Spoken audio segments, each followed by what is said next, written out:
राजकीय आयुष्य ज्या नावाने सुरू झालं त्यांनी तो शिवसेना पक्ष विकला असं म्हणणं विकृत मनोवृत्तीचं द्योतक आहे।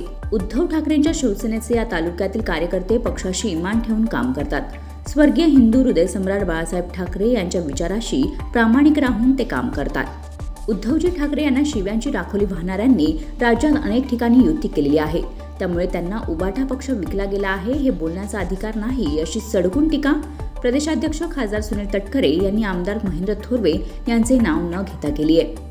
उद्धव ठाकरे पक्षाने राष्ट्रवादीची आघाडी केली आहे, कारण त्यांचे कार्यकर्ते सुनील तटकरेंना विकले गेलेले आहेत, अशी घणाघात टीका आमदार महेंद्र थोरवे यांनी करीत सर्वसामान्य शिवसैनिक घड्याळाचं बटन दाबणारच नाही, ते धनुष्यबाणाचं बटन दाबतील, अशी टीका उमेदवारी अर्ज भरण्याच्या प्रसंगी बोलताना केली होती। प्रदेशाध्यक्ष सुनील तटकरे यांनी खालापूर तालुक्यात उमेदवारांची धावती भेट घेतली। यावेळी उबाठावर आमदार थोरवेंनी केलेल्या टीकेवर पत्रकारांनी सवाल विचारला असता ज्यांच्या विचारात नैतिकतेचा स्पर्श नाही त्यांच्या विचारावर मतप्रदर्शन करणे म्हणजे वेळ घालवण्यासारखं आहे, असं प्रत्युत्तर देऊन त्यांनी बोलणे टाळले आहे।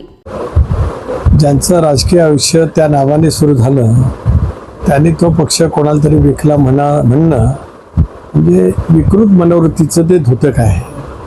आणि अनेकांची मनोवृत्ती अशीच असते की आपण काय पद्धतीने काम करत असतो, कशा पद्धतीने पोहोचत गेलो, कुठल्या स्तरावरती, त्याचा विसर पडत खूप मंडळ प्रवृत्तीने काही मंडळी आपले राजकीय विचार मांडत असतात। मला असं वाटतं याच्यापेक्षा दुसऱ्या प्रवृत्तीचे ते विचार आहेत असं मी मानत नाही।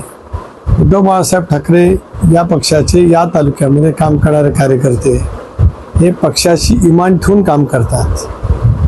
स्वर्गीय हिंदू हृदय सम्राट बाळासाहेब ठाकरे यांनी जे त्यांना विचार दिले त्या विचाराशी प्रामाणिक राहून त्यावेळेला ते काम करत असतात। अशा वेळेला अशी युती होत असते। कदाचित त्यांना विसर पडला असेल की राज्यात काही ठिकाणी ज्या उद्धवजींना शिव्यांची लाखोली वाहिली त्यांच्या सहकाऱ्यांच्या जवळ युतीसुद्धा यांच्या पक्षाने केलेली आहे। त्याच्यामुळे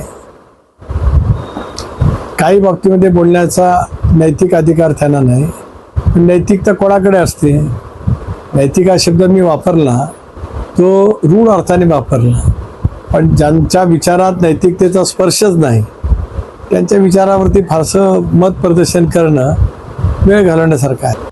bureau report news 46 Raigad Khalapur.